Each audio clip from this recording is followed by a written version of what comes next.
Salve, salve Sinfonia! Fala galera, estamos aqui mais uma vez reunidos para mais um episódio do nosso podcast, o MaestroCast. Meu nome é William Santana. Hoje nós estamos aqui numa configuração um pouco diferente do habitual. Estou aqui com o meu amigo João Nascente, está substituindo o Léo, que está em terras amazônicas nesse momento. Prazer. Joãozinho, ele está participando aqui a primeira vez na frente das câmeras, mas ele já participa nos bastidores aqui junto com a gente. E é isso aí, João. E hoje nós estamos aqui também, para nós é uma alegria receber a presença do professor André Anjos. Vou deixar ele se apresentar, por favor. Professor, se apresente. Muito bem, muito obrigado em primeiro lugar pelo convite, muito feliz de estar aqui com vocês. Eu sou o André Anjos, sou médico geneticista de formação, sou professor do curso de medicina, né, tanto da Univax quanto da Unicinos, além de trabalhar, claro, com atuação específica em genética clínica. Então, estou realmente assim, muito feliz, já parabenizo de antemão pelo projeto todo, estava ansioso para estar aqui, para chegar o meu dia, né, de poder conversar com vocês e espero que fique a contento e que seja útil o bate-papo que a gente vai ter agora nos próximos tempos. É isso aí, professor. Já estávamos há alguns dias, né, negociando essa vinda aqui. Hoje estamos aqui, eu acho que vai ser uma conversa bem produtiva, principalmente para a gente falar de uma área da medicina que a gente pouco ouve falar da experiência clínica dentro da graduação, né? Eu mesmo posso dizer que tive contato com a genética contigo, né? Verdade. Durante as nossas aulas, mas mesmo assim depois a gente tem muito pouco contato com a realidade do especialista em genética clínica, né? Do médico geneticista. Nosso bate-papo aqui, a gente gosta de sempre começar com algumas perguntas para introduzir o assunto. Então, como é que foi esse início da tua jornada na medicina? Como que foi essa escolha pela medicina? Tem um tempinho já, né? Muito bom, uma ótima pergunta. Também não faz tanto tempo assim, né? Na verdade, foi muito natural, assim. A minha escolha pela medicina, eu não sei nem se foi exatamente uma escolha. Eu não lembro, assim, especificamente de ter ficado em dúvida com alguma outra área. Acho que foi uma construção, assim, ao longo mesmo dos tempos de escola, em que eu já fui observando que era isso que eu gostava de fazer, que eu provavelmente iria gostar de fazer, né? Entendendo a questão da área da saúde como sendo mais ou menos a minha praia, assim, o meu chão. Eu venho de uma família em que eu não tinha médicos, continuo não tendo, eu ainda sou o único médico, né, inserido na minha família, então eu não tinha a vivência específica do médico, mas tinha sim, né, um que outro conhecido, um que outro amigo, entendia um pouco aí esse mundo mais voltado para a saúde e sempre gostei muito de estudar. Né? Sempre fui assim desses estudioso de carteirinha, então ao longo da escola assim eu percebia, e estudando e lendo e conhecendo, percebia que isso era provavelmente ali o meu trajeto. Aí no ensino médio, né, como não é, acredito eu, não é diferente para a maioria do pessoal, eu fui daí tentando conhecer um pouquinho mais especificamente, me informando mais como exatamente era o curso, como que exatamente era essa área da medicina, quais são as possibilidades que existiam para fazer o curso. E aí fui aos pouquinhos, assim, batendo esse martelo, né? Ao chegar ali no terceiro ano, eu já basicamente tinha isso definido. Então, como eu disse, não foi uma dúvida, não me gerou maiores dúvidas. Claro, eu não sabia exatamente que área eu iria, né? Não era esses que já veio com tudo pronto, né? Mas sabia que eu queria medicina. Então, esse foi mais ou menos a minha chegada, assim. Prestei vestibular, enfim, para os vários cursos possíveis. Eu não tinha uma condição, uma organização na época que me permitisse fazer ou tentar ambiente de universidade privada. Então, eu acabei mesmo apostando, né, na questão da universidade pública e consegui, eu fiz. Eu fiz o curso de medicina na URGS, na Universidade Federal do Rio Grande do Sul, e deu tudo certo aí essa construção desse trajeto. Então... E como é que foi, professor? A gente sabe, né, que o curso da URGS é um curso de referência nacional. Como é que foi a experiência dentro da graduação e o que te chamou a atenção dentro da graduação já para ir direcionando para especialidade que que te escolheu ou foi escolhido por ti? Vamos lá agora. A medicina parece que me escolheu, né? A genética acho que não, daí foi um pouco o contrário, foi uma escolha um pouco mais racional, assim, um pouco mais pensada. Racional, 100% talvez não, mas um pouco mais pensada com certeza.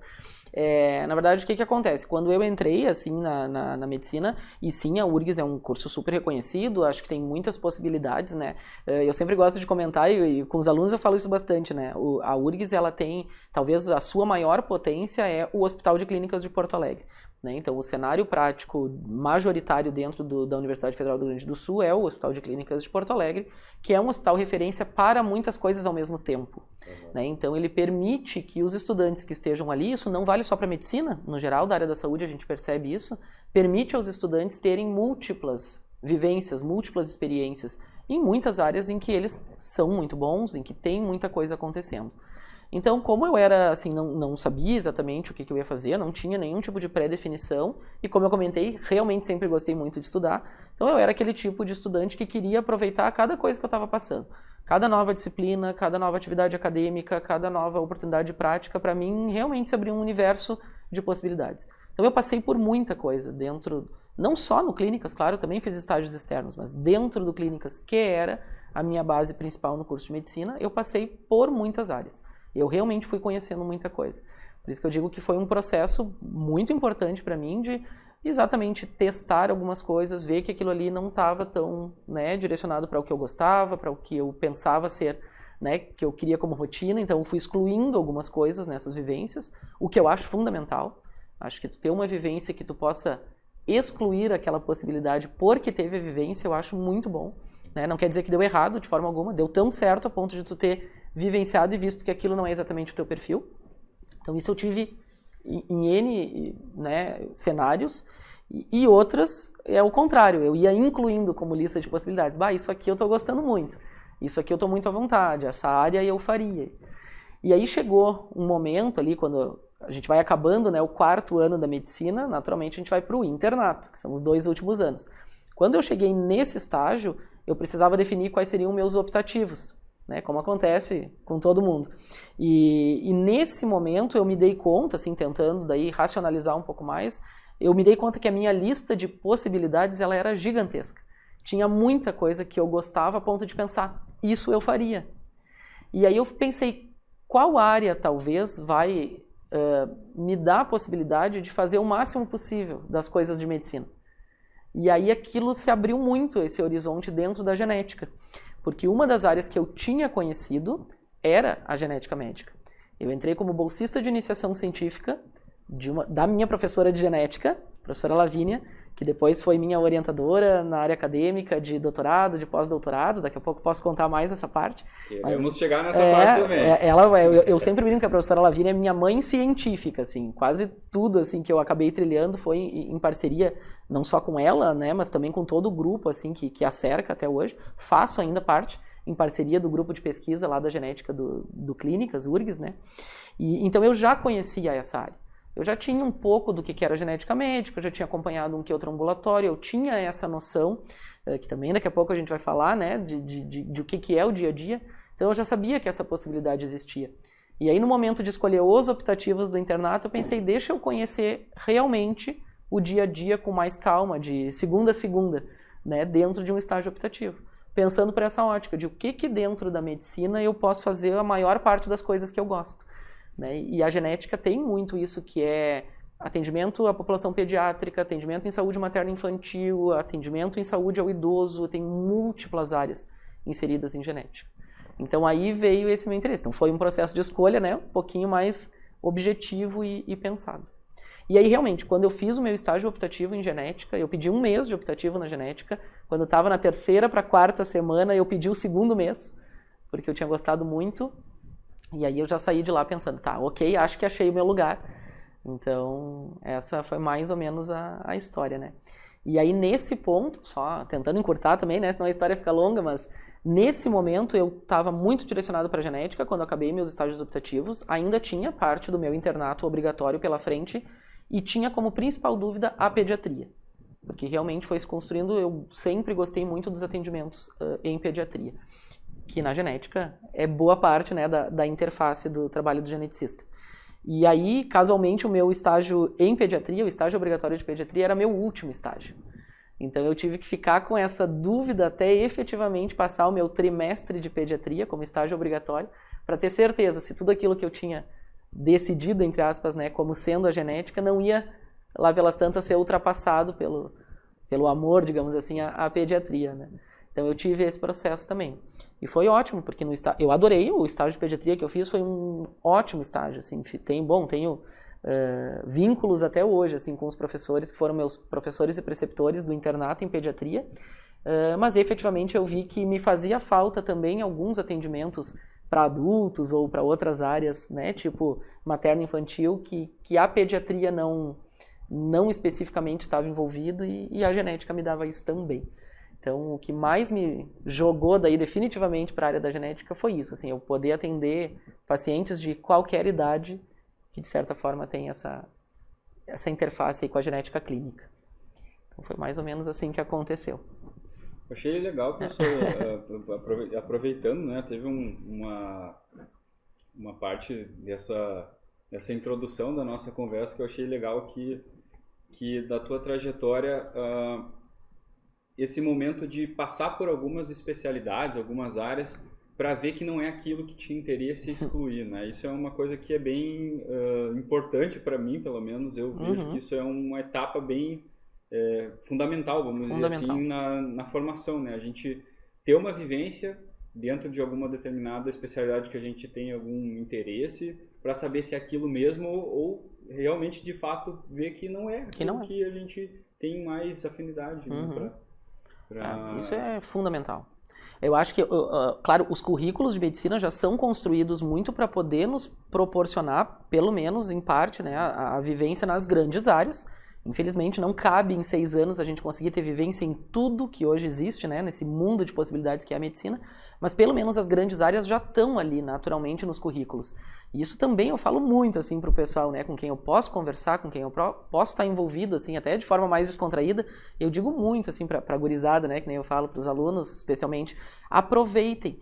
O fato da gente às vezes achar que não gosta de alguma coisa ou que não tem interesse naquela área, ele até pode ser verdadeiro. Realmente a gente muitas vezes se conhece, sabe que não gosta muito, mas não dá para se fechar, né? Igual a gente tem que ir, eu sempre digo, vai de coração aberto, aproveita aquilo que está sendo oferecido, porque às vezes a gente se surpreende, né, positivamente, daqui a pouco algo que tu não considerava passa a ser uma possibilidade, mas o contrário também é verdadeiro. Daqui a pouco tu já sabia que não gostava muito, mas tu foi aberto, tu tem essa certeza que tu estava disponível para se eventualmente aquilo surgisse, né, como uma possibilidade, mas tu vivencia, faz todo o processo e vê, realmente, tive a vivência, não é para mim, não é o meu perfil, não gostei. Então tu também exclui com mais segurança, porque vai chegar um momento que a gente vai ter que fazer escolhas, né? A gente não consegue, hoje, como está posto, assim, a vivência de um médico, tu não consegue fazer tudo ao mesmo tempo, né? Existem pessoas que talvez não vão logo fazer uma especialidade, não vão logo ser um especialista, até vão atuar como médicos generalistas mais tempo. Mas mesmo sendo um médico generalista, tu não está fazendo tudo ao mesmo tempo. Então é natural que a gente conheça para fazer algumas escolhas.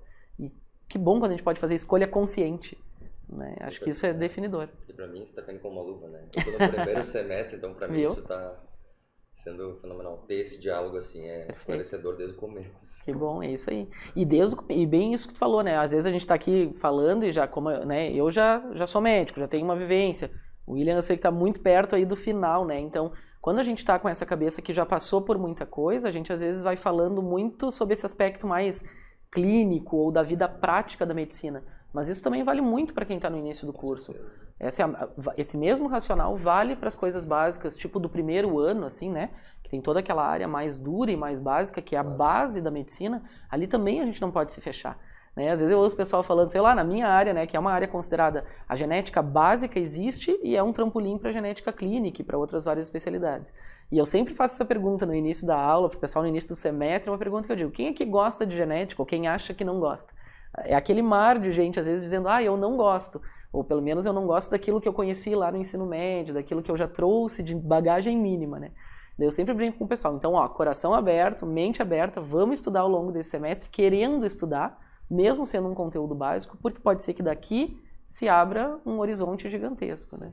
E no final eu faço a mesma pergunta, ali pelo penúltimo, último dia de aula, e geralmente eu vejo que, assim, quase todo mundo foi conquistado de alguma forma pela área, né? Um que outro talvez ainda diga, não é mais aquele horror que eu pensava, realmente melhorou muito a visão que eu tinha, não é o que eu vou fazer, provavelmente lá na frente, mas igual valeu a pena estar aberto.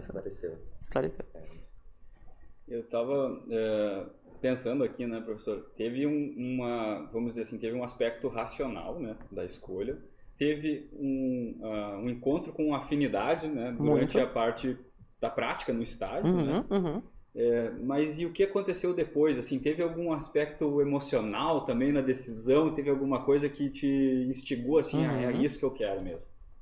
Que eu acho que essa é uma coisa importante também para o pessoal que tem interesse saber, assim, sabe? Não, como foi a escolha da até porque teve muito aspecto emocional, não tem nem dúvida. Acho até que as coisas nem são tão divididas assim, né? Eu contei um pouco mais do processo de forma resumida, mas o entorno de tudo isso é o aspecto emocional. Em que sentido, né? Primeiro que como faz diferença quando a gente vai para alguns estágios, para algumas vivências e a gente é bem recebido pelos núcleos que já estão lá. Sejam professores, sejam residentes, sejam outros colegas que daqui a pouco estão ali, né? Funcionários que trabalhem naquelas áreas, enfim, é um mundo de gente em cada espaço, né? Tu ser bem recebido nos espaços pode mudar muito, né? A vivência que a gente tem e talvez até as nossas escolhas. Eu vejo isso, era assim na minha época e que não faz tanto tempo assim, e hoje com o pessoal eu vejo o quanto isso faz diferença. Tem gente que às vezes vai com a expectativa lá em cima para uma determinada área, chega num estágio que infelizmente foi ruim. Foi ruim porque foi mal recebido, porque eventualmente foi maltratado, porque daqui a pouco o pessoal ali não estava disponível, né? E isso te afasta um pouco daquela área que a gente tem que cuidar para as coisas não se misturarem, né? Ou o contrário, daqui a pouco tu é tão bem recebido num lugar que tu passa a olhar de forma diferente para aquela determinada especialidade ou aquele determinado contexto e aquilo vira uma possibilidade na tua vida. Então isso teve também comigo. Quando eu cheguei, nas primeiras vivências que eu tive dentro da genética, eu fui extremamente bem recebido, né? Calhou de ter uma oportunidade de bolsa de iniciação científica, né? De uma área que parecia que eu ia ter o perfil para cumprir aquilo que estavam pedindo naquele momento. Foi onde eu conheci, né, a minha professora, que depois foi orientadora, então aquilo ali também me modificou muito, teve muito desse aspecto, né, sentimental / emocional, onde tu te sente bem, né? Fui criando vários laços que foram super importantes depois, porque foi no mesmo serviço que eu continuei como residente, foi o mesmo serviço que eu continuei como depois fazendo o meu doutorado e o meu pós-doutorado. Então, são vínculos que ficaram e ainda existem, né? Então, sim, assim como o contrário, que eu comentei, também existiu. Áreas que eu estava querendo, talvez conhecer, estava muito aberto, e ao chegar lá, esse aspecto mais, né, emocional e comportamental, ele me afastou um pouquinho. Então, teve sim, eu acho que isso é fundamental. E aí, junto com isso, também tem o outro lado, que é a gente, talvez emocionalmente, assim, com aquela vivência prática, né? Então, como que a gente se sente, e isso eu sempre gosto de fazer esse exercício, eu sou uma pessoa que gosto de pensar sobre isso e de entender essas questões também psicológicas. Então, eu pensava muito sobre como eu estava me sentindo durante aqueles atendimentos, lá nos estágios como doutorando, né, no internato. Então, como é que eu estou me sentindo aqui? Porque também não adianta racionalizar e achar que tudo está caminhando bem e no dia a dia tu não te sente bem fazendo, né, aquilo ali. Então, eu acho que eu consegui dar o check em todos os domínios que me fizeram aproximar da genética. Então, como é interessante, né? Porque o meio que tu tá envolvido, ele faz total diferença em tudo. Tudo. No como tu te relaciona, uhum. no relacionamento com o teu meio profissional, com o teu meio pessoal. E, cara, isso é fenomenal. Né? Meio que ele literalmente norteia os teus passos e processos, né? Isso aí. Interessante. E eu fico com a impressão que, especialmente assim na época da graduação, o que a gente mais precisa são pessoas que nos deem impulsos, né? Porque a gente é claro que é um momento conturbado para todo mundo, é um monte de coisa ao mesmo tempo. O nosso curso, né, falando de medicina especificamente, é um curso denso, todo mundo sabe, com um monte de carga horária, a gente tem um monte de pequenos desafios que a gente vence diariamente. Então, quando tu encontra, né, núcleos e pessoas que estão te impulsionando, que conseguem te trazer coisas boas, que conseguem deixar a gente mais à vontade, apesar das dificuldades que vão existir para todo mundo, eu acho que a gente se apega ainda mais, né, nessas áreas. É interessante porque eles criam esse meio, eu como estou no primeiro semestre, então é muito comum nesse meio inicial a gente ter aquela visão de que, eu tô recém aqui no começo e como tu vê como realmente uma primeira aula, uma primeira visão daquele professor, a primeira visão do ambiente que tu tá afeta realmente o que tu vai fazer daqui para frente ou a tua visão invertida daquela matéria, daquele assunto. Né? Verdade, é isso aí mesmo.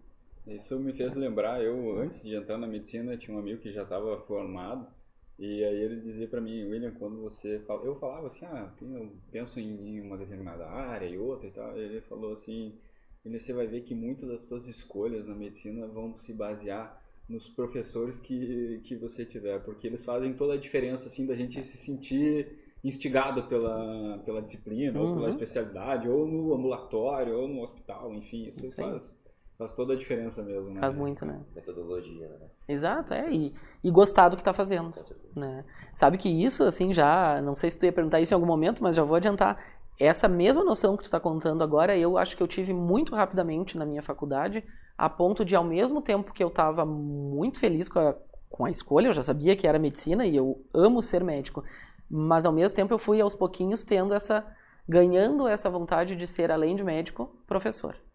E isso veio por esse ponto, esse detalhe que tu acabou de falar.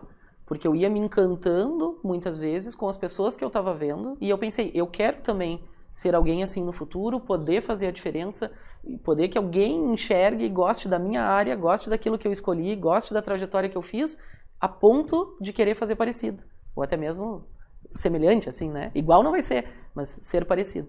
E isso me jogou daí de cabeça para essa outra interface, né? Que eu faço muito. Atualmente eu sou muito mais professor do que médico, que nem eu digo, né? Tanto na minha carga horária, quanto talvez no meu gosto mesmo, né? Naquilo que eu faço. Então... Essa seria exatamente era a próxima pergunta. Então, Como é que antecipei o roteiro, assim, então. Né? Estamos bem encaixados aqui na linha de raciocínio, porque era justamente isso que eu perguntaria. Como que foi essa transição, não digo nem transição, essa continuidade da vida da graduação, inserção na iniciação científica, na docência, como é que foi para ti isso? Que já temos a primeira resposta que assim, os professores cativaram, né? Mas como é que foi isso para ti, toda essa transição e a decisão de continuar nesse meio, o que te incentivou a seguir nessa vida acadêmica e docente? Então, parte do processo, né, comentei, essa questão da gente se espelhar, da gente ver e de querer, né, almejar também ter esse tipo de postura, assim. Então, eu sempre enxerguei, assim, professores como algo definidores, né. Isso não só na graduação, também poderia citar uma lista de pessoas que foram importantes antes, né, da graduação, todos nós temos. Então, isso já era algo, mas aí na medicina ali, isso para mim ficou muito claro, de que eu queria também ter. E sabe que no início eu não era exatamente um apaixonado por pesquisa. Eu fui conhecendo e querendo ser professor, docente. Então eu fui buscar, claro, perguntar e interagindo, e eu entendi que no formato que a gente tem hoje, né, na formação acadêmica como ela é posta, no nosso país, ou basicamente, né, na América como um todo, América do Sul especialmente, é nesse formato, tu não tem muito a função professor desconectada da função pesquisador. Né? As coisas elas andam em paralelo, então a gente quando tu tá nesse ambiente assim de pós-graduação, nesse ambiente mais acadêmico, isso anda em conjunto. E eu nunca desgostei da ideia da pesquisa, mas eu fui para isso por conta do desejo de querer ser professor. Então eu entendi, fui apresentado então ao conceito de que, bom, o caminho acadêmico é fazer, né, ou o mestrado, ou o doutorado, ou mestrado e doutorado e etc, para tu ter essa linha que vai acabar gerando, claro, uma linha de pesquisa, possibilidades outras, mas que vai te transformar em alguém apto para estar num cenário de ensino como professor. Então foi por aí que a coisa começou.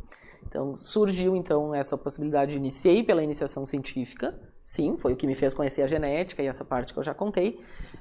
Segui dentro desse cenário ali ao longo dos semestres, muito porque daí eu já fui conhecendo também não só a genética, como outras áreas.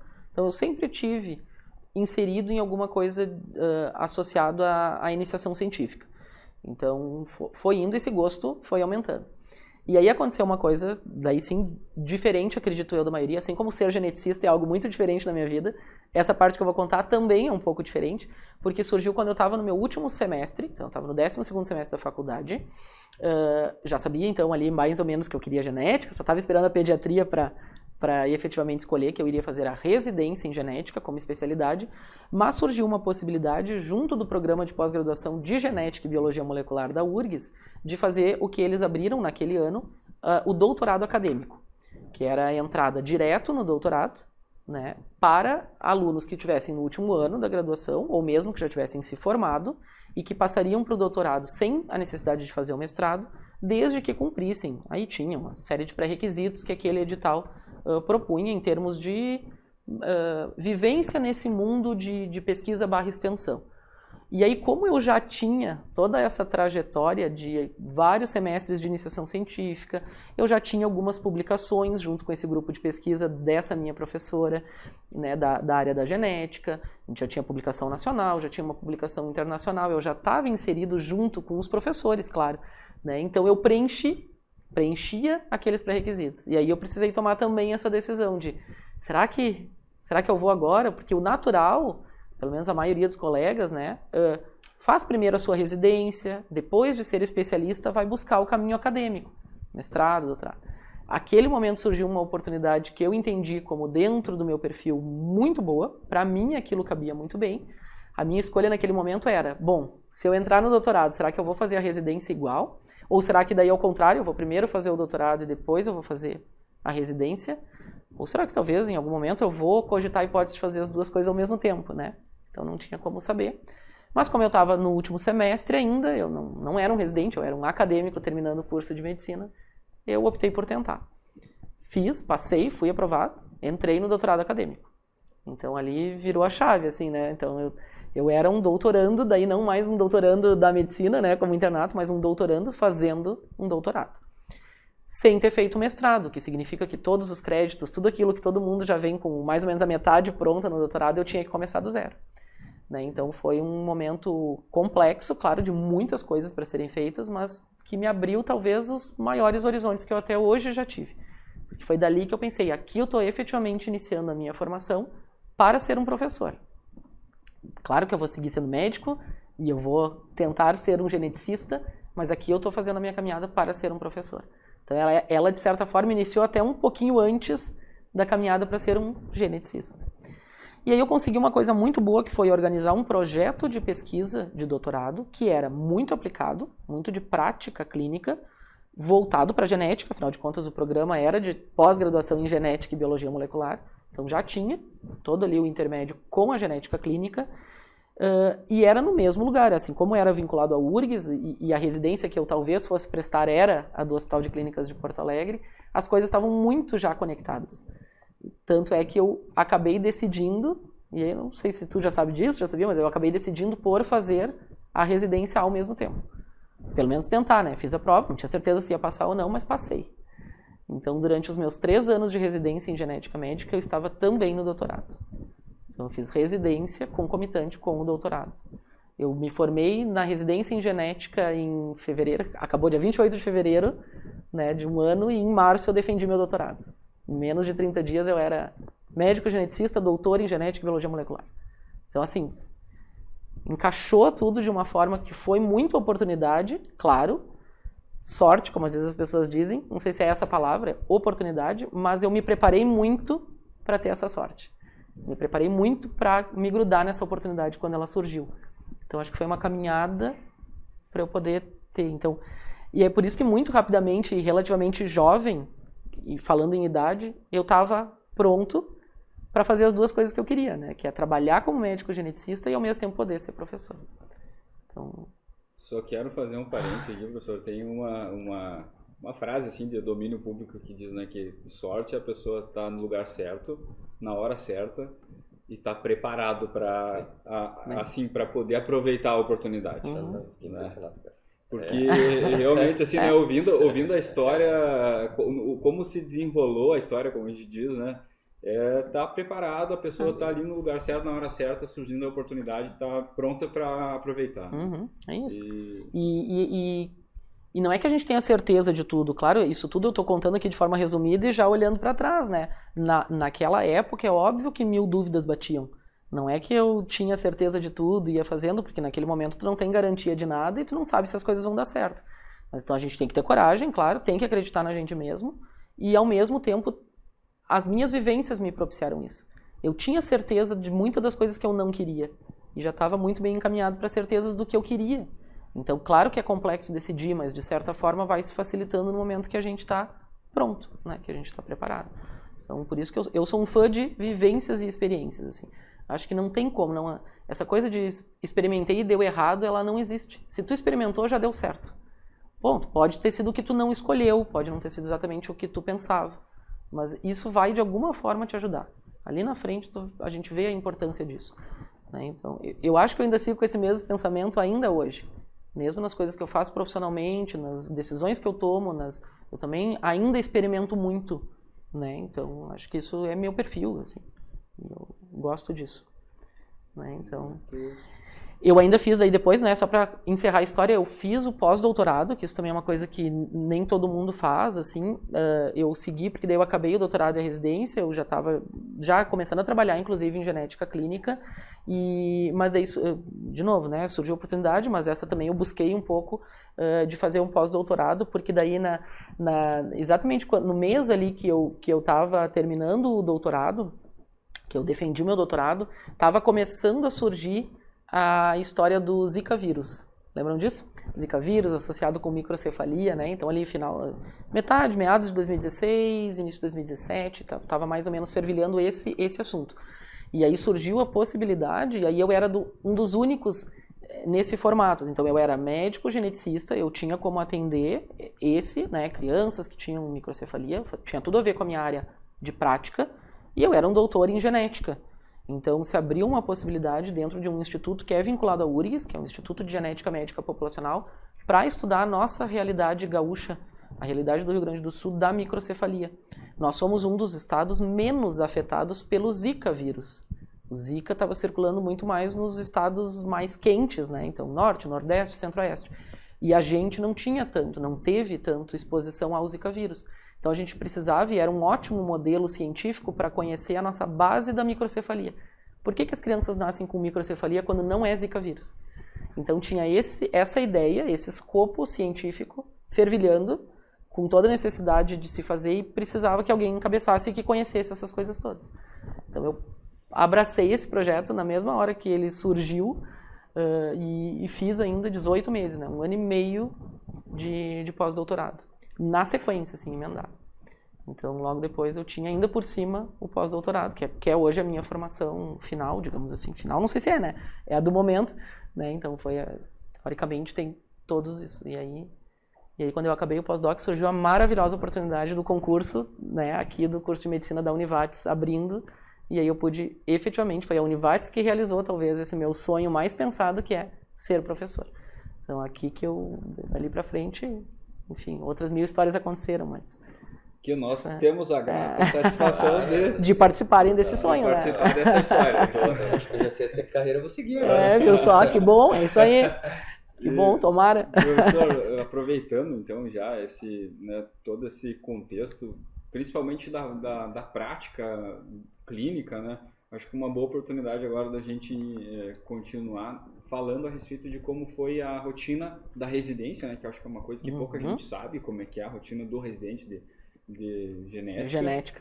E também depois, na sequência, já como médico geneticista formado, né? Já depois da residência, como que é a atuação, quais são os campos de atuação atualmente e as perspectivas, que a genética a gente sabe que é uma coisa assim que está muito pouco conhecido ainda, no sentido que tem muito mais a ser estudado do que já foi estudado, né? Sem dúvida. Um campo com plena expansão ainda pela frente, né? Sem dúvida. Com poucos especialistas. Muito poucos. Para dar um dado interessante, né? É a especialidade médica no Brasil com o menor número de especialistas. A gente tem em torno de 320 cadastrados no Conselho Federal de Medicina no Brasil inteiro. O que vem em segundo lugar já tem mais de 400. Então, ainda provavelmente ficaremos um bom tempinho nesse último lugar enquanto número de especialistas. Só para dar esse colorido, né, de dado, assim, de o quanto é um local, talvez, assim, uma especialidade ainda pouco conhecida, pouco escolhida pelo pessoal, né, enquanto especialidade clínica e com espaço amplo aberto. Não só espaço no sentido mercadológico, mas necessidade. A nossa população é extremamente carente em atendimentos em genética clínica. A gente não consegue oferecer. Isso pelo pouco número de profissionais que ainda somos. Isso é angustiante para quem está na área, então eu chego a me inclinar aqui falando isso contigo, porque a gente percebe diariamente a necessidade de ter mais gente, né, nessa área. E, bom, e que área é essa então, né?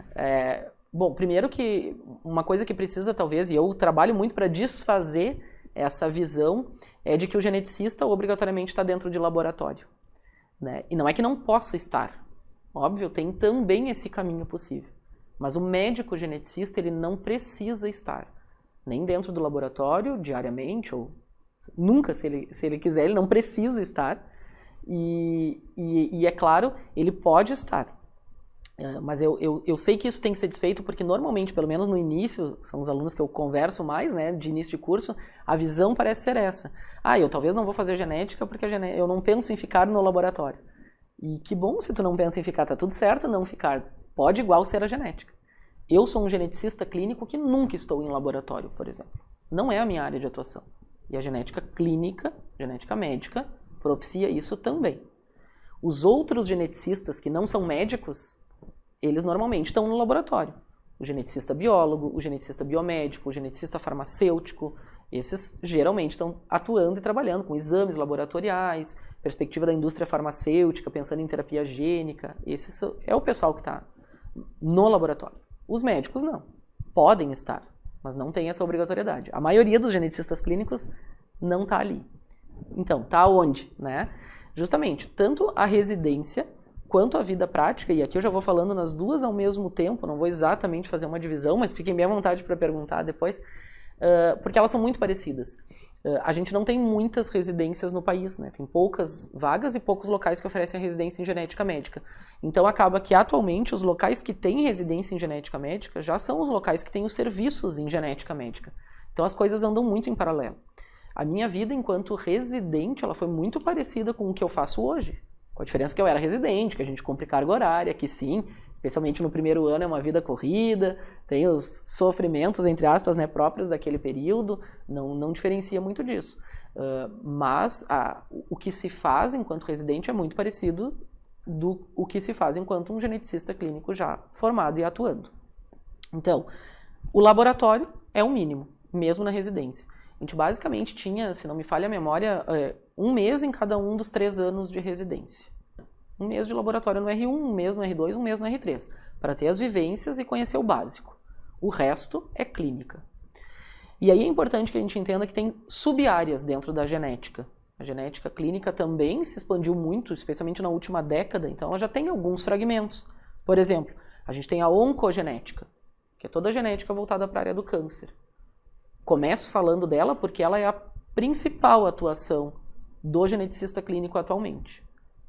Um dos grandes motivos que a gente tem de consulta, ou mesmo de encaminhamento, né, de outros especialistas, é essa questão de pessoas jovens com casos de câncer, ou pessoas com histórico familiar muito grande de tipos, né, específicos de câncer, subtipos específicos de cânceres que têm a ver com tratamentos diferenciados, com riscos hereditários, riscos familiares.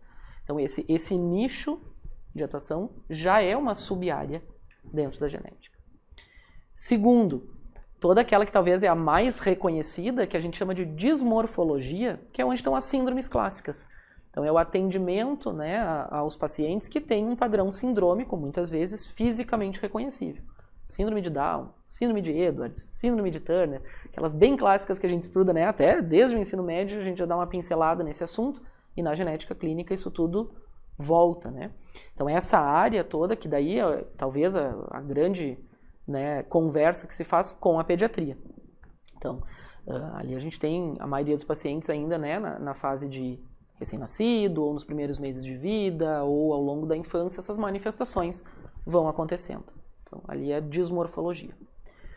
A gente tem uma terceira área que está em franco crescimento, que é a metabologia, que é uma enorme interface com a bioquímica, onde a gente tem os distúrbios metabólicos hereditários, que a gente também dá o nome de erros inatos do metabolismo. Então ali a gente está tratando de doenças assim, onde o aspecto nutricional vai ser o centro disso tudo. Então a gente está tratando de alterações proteicas, alterações de carboidratos, de lipídios específicos, de minerais, de vitaminas, etc, etc. Os endócrinos participam muito disso, são outros especialistas que conhecem muito, né, essa área da metabologia, assim, então, as alterações metabólicas. As doenças que estão no teste do pezinho são todos erros inatos do metabolismo, então, demonstrando aí, né, uma questão bem prática. Alterações do teste do pezinho devem ser direcionadas ao geneticista clínico. Depois a gente tem uma quarta área, que é a neurogenética. Essa também é algo que está muito em expansão, né? Neurogenética é toda essa questão, doenças neurodegenerativas, né? Doença de padrão neurológico que tem base genética. Então entra aí diversas doenças relativamente comuns, que são prevalentes na nossa população, e que, ao contrário de quase tudo que se vê em genética, elas costumam afetar o indivíduo adulto ou idoso. Então a gente tem esse outro lado ali da genética não tão conectado com a pediatria, ou muito pouco conectado com a pediatria, e já indo mais para os outros extremos, né, de faixa etária. E por fim tem também uma área que é relativamente clássica, que é a parte de medicina fetal. Então é quando a genética se agrupa ali com o pessoal da ginecologia, da obstetrícia, né, da cirurgia pediátrica, que são aquelas malformações ou doenças clássicas que podem ser vistas desde o período intrauterino. Então, né, além de investigação de infertilidade, investigação de perdas gestacionais de repetição, né, abortos de repetição, enfim, tem ali, poderia ficar aqui o resto do dia, assim, né, falando a respeito de aspectos clínicos, assim, da vivência. Então, tanto na residência, ao longo dos 3 anos, a gente passa por todas essas áreas, né, em forma de rodízio nos estágios, como na prática clínica, é exatamente isso que a gente faz, né. O meu caso, daí agora eu estou só trazendo de novo uma experiência um pouco mais pessoal. Eu sou um geneticista clínico generalista, até porque trabalho e tenho, né, ambulatórios e consultórios em regiões em que eu, justamente porque são poucos especialistas, eu sou o único. Em vários locais que eu atendo, eu não tenho equipe. A equipe sou eu, né? Assim, claro, outros profissionais, mas o médico geneticista sou eu. Então, eu ainda estou e pretendo seguir nessa questão de atender um pouco de cada coisa dentro da genética. Sou um geneticista que me considero generalista. Tem que estar sempre por dentro, entender pelo menos um pouquinho de cada uma dessas áreas. Mas existe a possibilidade, eu tenho colegas dentro da genética que já atuam especificamente numa dessas sub-áreas, porque foram construindo as suas carreiras mais voltadas para isso e estão hoje um pouco mais focados. Então a gente tem os oncogeneticistas meio exclusivo dessa área, os neurogeneticistas, os que trabalham mais com a parte de medicina fetal, planejamento gestacional. Então isso existe. Mas acho que, não sei se responde em parte, né, mas é para mostrar para vocês o quanto é amplo, né.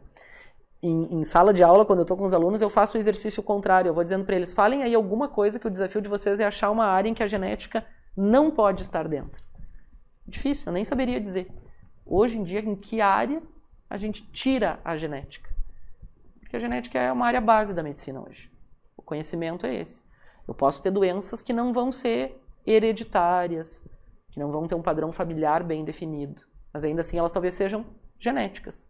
Eu vou ter um ponto no meu DNA que está alterado, eu vou ter um exame genético que talvez vai me definir um diagnóstico ou uma conduta. Então a genética ela é base da medicina hoje, assim como outras áreas, né? Então é difícil excluir. E aquilo que não é genético, daí é epigenético. Que também acaba sendo área de atuação. Perfeito, muito bem colocado. Aliás, a epigenética é uma super área de conhecimento que vem surgindo, né? E que acho que talvez por uma vocação natural, quem mais está conhecendo sobre isso são os próprios geneticistas, né? Não que outros profissionais não conheçam, mas acaba que bem o que tu falou, o que não é genético vai ser epigenético, mas talvez o profissional a atuar vão ser os mesmos. Então é isso aí. Então é uma área muito ampla. Eu acho que e essa, como eu contei para vocês, foi o que me aproximou da genética já há 11 anos atrás, e é como eu ainda enxergo hoje. É quase tudo que eu já aprendi ao longo da minha vida, eu de alguma forma uso dentro da genética. Ela é uma área muito extremamente multi. Acho que isso é algo muito, muito importante. Talvez, para mim, talvez seja o melhor dentro da genética. É o fato dela ser multi. Então, a gente tem muita coisa sempre para estudar. E aproveitando o gancho assim agora, né? E quais são os próximos passos dentro da genética, assim, pro André Anjos? Quais são os próximos passos? Bah, que pergunta difícil. Acho que Vou acabar te respondendo não só com a genética, pensando clinicamente enquanto médico geneticista, mas eu acho que eu vou te responder trazendo aquilo que eu acho que eu mais sei fazer e mais gosto de fazer, que é a vida de professor. Então, o que eu penso que é uma meta que eu tenho, que eu adoraria que todo mundo que está inserido na área da genética tivesse essa mesma meta, e do que eu percebo dos colegas, eu acho que temos, que é essa coisa de que a gente precisa que mais pessoas atuem dentro dessa área que a gente gosta tanto. Então eu quero que os meus próximos passos dentro da genética e junto com essa questão de docência e de ensino possa ser continuar em contato com a graduação, porque é ali que a gente forma a nossa base, é onde a gente pensa, né, que especialidade, que carreira a gente vai seguir, mas talvez também, por que não, abrir novos serviços de residência médica em locais em que ainda não existam, né, desde que bem feitos, com qualidade, com tudo aquilo que se pensa e preconiza. Mas isso é talvez um próximo passo importante, né? Então tenho essa vontade, essa meta, né? Acho que precisa, a gente ainda tem a genética enquanto possibilidade de residência médica só nos grandes centros, são só nas capitais, não são em todos os estados, né? Só em serviços que são de muito grande porte, então isso dificulta o acesso, né? Claro, não é simples montar um serviço de genética longe dos grandes centros, mas possível deve ser, né? Se alguém consegue, outros também conseguem, isso é regra. Então, acho que esse talvez seja um próximo passo. Não sei, estou pensando aqui em voz alta, né? Não está traçado isso, mas é uma vontade. Acho que dentro da genética é isso que eu penso, assim. E bom, eu sou professor não só da graduação, mas também da pós-graduação, né? Sou professor do mestrado em Ciências Médicas aqui nesse momento da Univates. Então, ali também, os próximos passos do André Anjos dentro da genética é também estimular um pouco essa questão de pesquisa, né? Como não é deslocado, como as coisas não estão desconectadas, né? Flutuando, elas estão todas ao mesmo tempo. Acho que no momento em que a gente amplia os nossos atendimentos, as nossas vivências clínicas, no momento que eu amplio o número de pessoas que talvez vão se interessar pela genética, ao mesmo tempo eu estou conseguindo ampliar possibilidades de pesquisas. Então, eu acho que a gente está ainda engatinhando, né, no nosso cenário, mas a gente precisa sim, e eu quero estar, se não à frente, pelo menos junto desse desenvolvimento, né, não só pesquisa, de novo, não necessariamente puxando para as questões laboratoriais ou moleculares, mas pesquisa clínica mesmo, entendendo esses pacientes, especialmente aqueles que têm doenças raras em genética, são ainda pessoas muito invisibilizadas dentro dos nossos cenários de saúde, dentro dos nossos contextos todos, né? Especialmente pensando em Sistema Único de Saúde e em saúde pública. Então, no momento que a gente vai trazendo isso, né, trazendo para a superfície isso, seja em forma de pesquisa, de ensino ou do que for, a gente também vai propiciando que os pacientes sejam vistos, que as pessoas sejam percebidas e que as políticas vão se modificando, assim, né? Então, eu pretendo ainda, quero que as minhas pesquisas possam dar frutos voltados para a saúde pública desse subgrupo, dessa comunidade, que são pacientes com doenças ditas raras, né? Falo desse jeito porque elas talvez não sejam tão raras quanto hoje a gente vê, elas só talvez sejam subdiagnosticadas ou subconhecidas, né? Mas acho que isso são metas, algumas delas. E me diz uma coisa assim, que eu acho muito interessante, o que o André de hoje diria para o André de anos atrás, o André mais novo?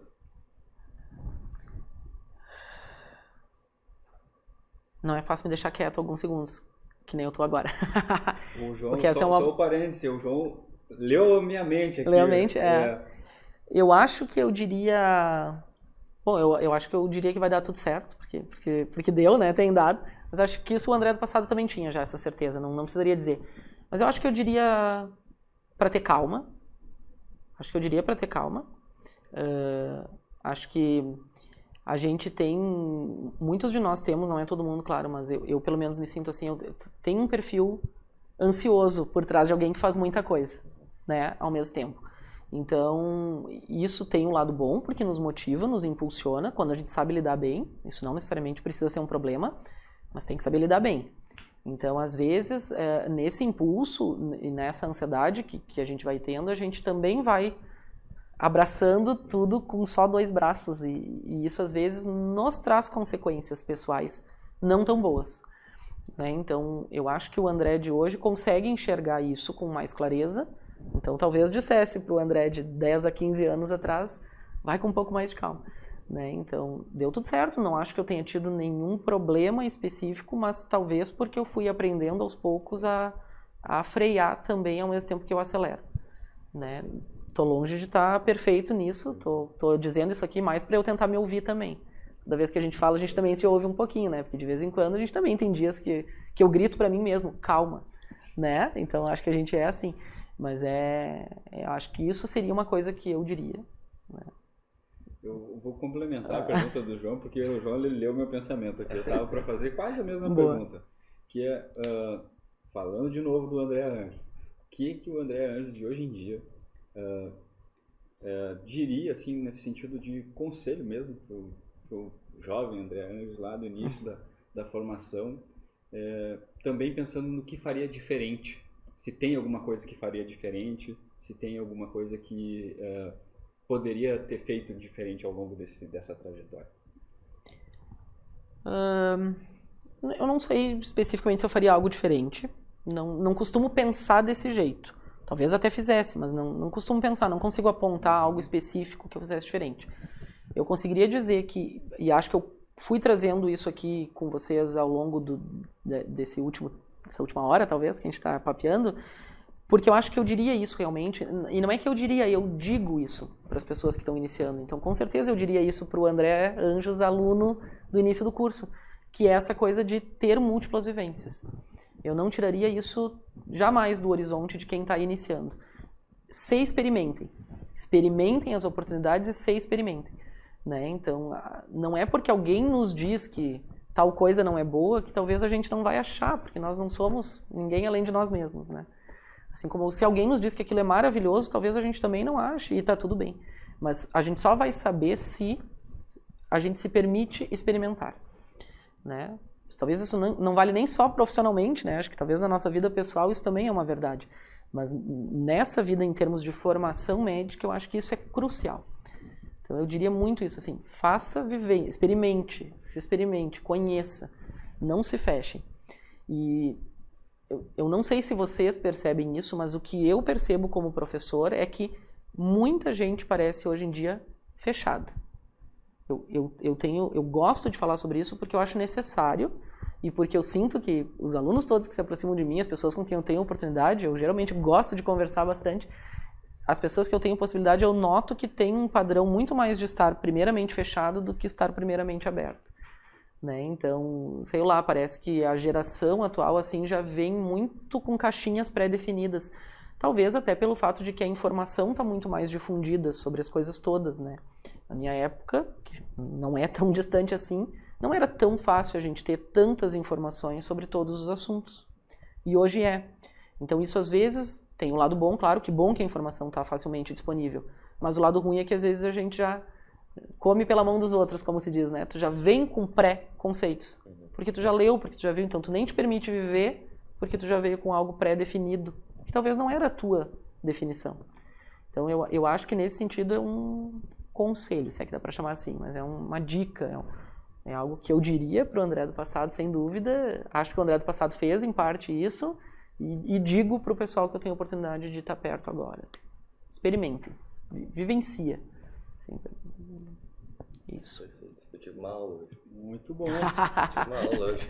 Que bom, queridos. E eu também, que bom poder... Viu só? Do conterrâneo, ainda descobrimos isso, assim, né? Cachoeira do Sul na veia aqui hoje, né?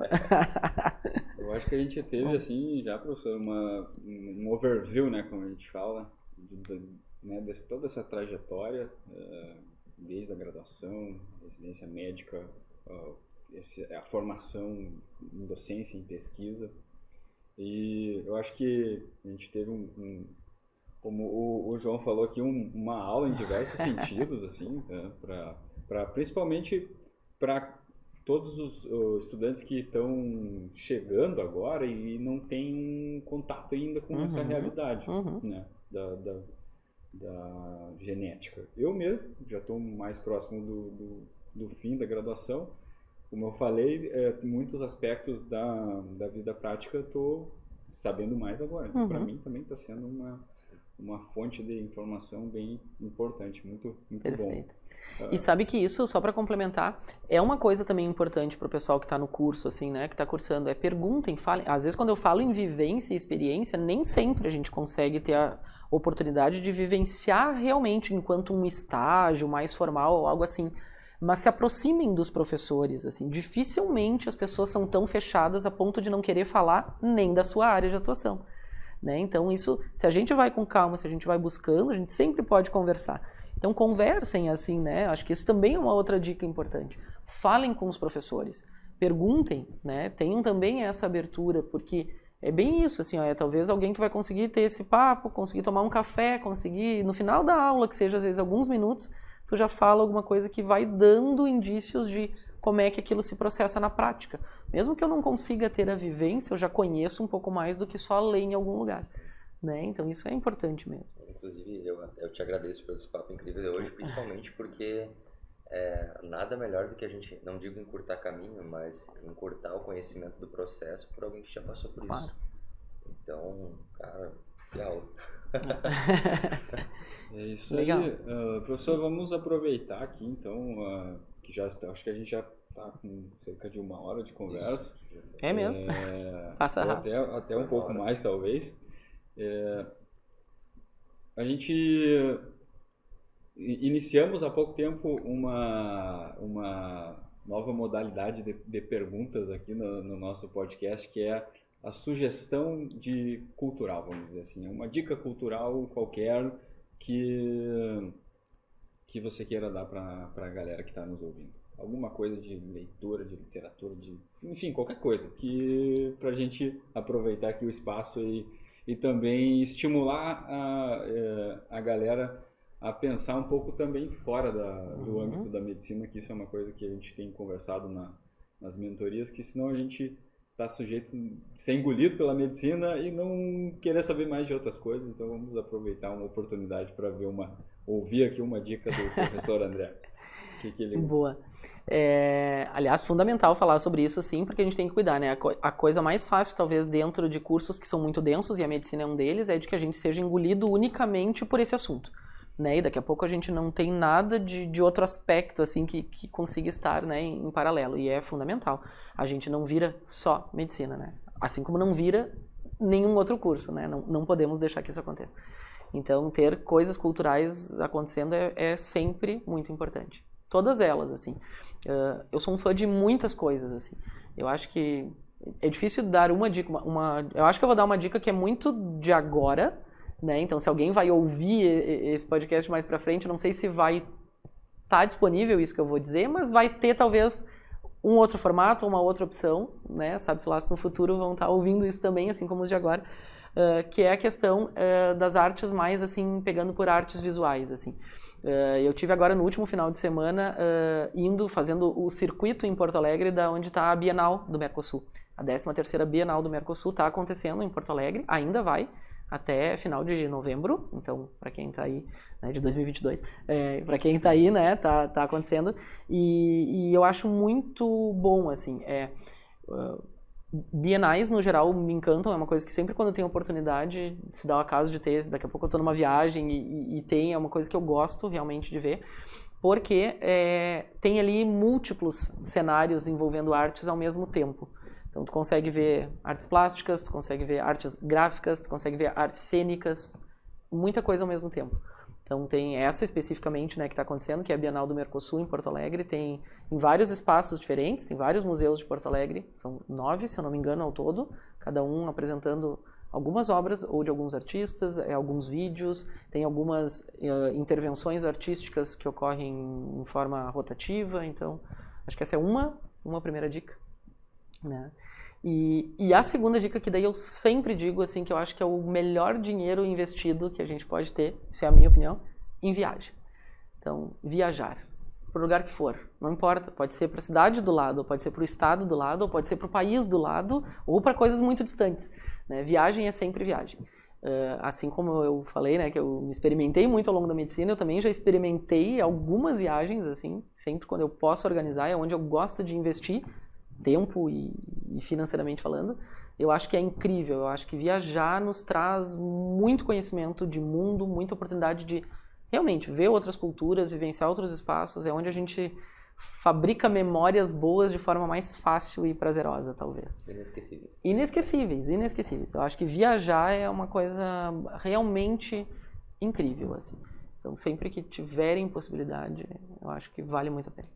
Muito bom, professor. Isso é uma das coisas que a gente tem incentivado, assim, dentro da nossa mentoria presencial mesmo, né? A gente brinca que é pensar fora da caixa, assim, sabe? Ver além do alcance, não ficar só com a mentalidade focada dentro do curso. É importante estudar, é importante, claro. Isso é óbvio, né? Isso é o óbvio. Mas a gente tem procurado frisar que o exercício da medicina ele exige muito mais habilidades do que a técnica propriamente dita, e tem muita coisa que a gente aprende da vivência mesmo, conviver, a experiência com outras pessoas, enfim. São lentes, né? São lentes que a gente coloca, assim, mesmo os casos que iniciam tecnicamente dentro da medicina, eles vão ter outras lentes depois, né? Então, acho que isso é fundamental. É importante. O pessoal não entender que a medicina não é só técnica, não é só técnica, mas o contato. E a gente tem que estar sempre praticando o uso das nossas lentes todas, porque né, a famosa zona de conforto, se a gente só vai ficando num único lugar, é onde a gente permanece. Então, esse movimento, assim, não só físico, mas mental, ele é muito importante. E acaba que às vezes também é desconfortável, mas é importante. Claro, importantíssimo. Mas é isso aí. Gente, eu acho que eu não tenho nem como agradecer, assim, porque eu tava ansioso, falei, né, no início, eu tava ansioso para vir aqui, eu acho que eu não tinha noção que ia ser realmente tão mais legal, assim, do que eu já imaginava. Sabia que ia ser legal, mas acho que foi incrível, assim. Vocês estão propiciando também para os convidados quase que uma autoterapia, assim, né, porque isso também é muito importante. Cada vez que a gente não tem toda hora a oportunidade de rever ou falar um pouco sobre a nossa trajetória. Pelo menos eu não costumo ter isso a todo momento. E isso é muito importante. Acho que tem a importância, sim, de quem está ouvindo saber disso, mas é muito importante para a gente. Acho que cada vez que a gente conta um pouco da nossa história, a gente também valoriza tudo que a gente já passou, né, e dá mais valor ainda, tanto para o momento de agora, quanto para o próximo passo, seja ele qual for. Então, olha, muito, muito obrigado mesmo. Estou muito feliz de estar aqui. A gratidão é nossa.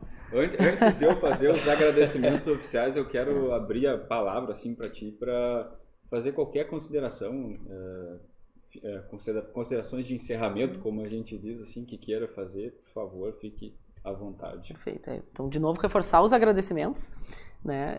Dizer que eu estou muito feliz de estar aqui, de ter vivenciado esse momento com vocês, e quero, como consideração final, parabenizar todo mundo que está envolvido nesse projeto. Eu acho que o Maestro é, talvez, dos últimos tempos, uma das coisas mais incríveis com quem eu tive contato. Assim, eu vi desde o início, eu vi um pouquinho do Maestro sendo construído, bem pouquinho, mas vi. Estou vendo o Maestro se desenrolar e estou pensando em tudo que o Maestro vai significar, né, muito em breve.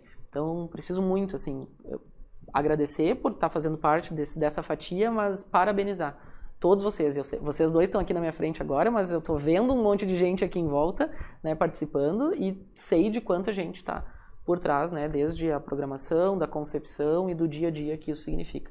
Então, tomara que todo mundo consiga estar junto e aproveitar isso tudo que vocês, enquanto grupo, estão oferecendo. Parabéns, mesmo.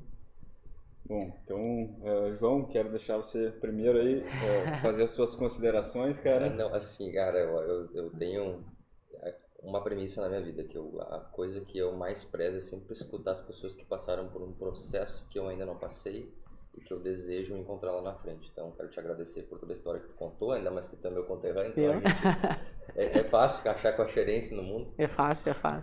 Mas quero te agradecer por tu estar aqui com a gente e que em breve retorne também, né? E, cara, é um aprendizado que eu vou levar com certeza para toda a vida, inclusive desde o início do meu curso, que é muito bom ter tendo esse papo agora, porque eu sei lá na frente vai fazer muito efeito. Eu vou lembrar de ti. Que bom, isso aí. Estaremos perto.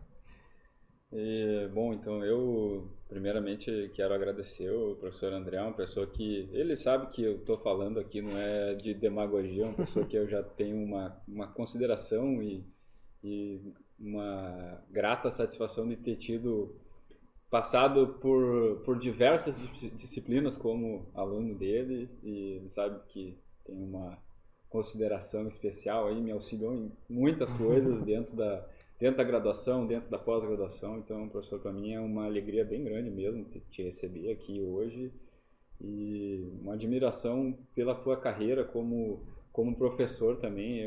Isso de inspirar a gente as pessoas nos inspiram a fazer as coisas e nos motivam. Eu vejo assim, por exemplo, para ti, falando de ti, né? Não é uma demagogia, é de coração mesmo, uma pessoa que eu me inspiro como professor, sei da tua capacidade, da tua preocupação com o aprendizado dos alunos. Isso eu vejo que faz toda a diferença. Então, para mim é uma alegria bem grande, tá? A gente está tendo essa conversa aqui hoje. E as portas continuam sempre abertas aqui para a gente conversar, bater mais papo e é isso. Meus agradecimentos a todos que nos acompanharam até aqui nessa conversa de hoje e é uma satisfação recebê-los e vamos continuar. Seguimos até a próxima. É isso aí, galera. Então estamos chegando à conclusão do nosso MaestroCast de hoje. Nos vemos no nosso próximo encontro aqui nesse mesmo bate-canal. Até mais. Feito. Valeu.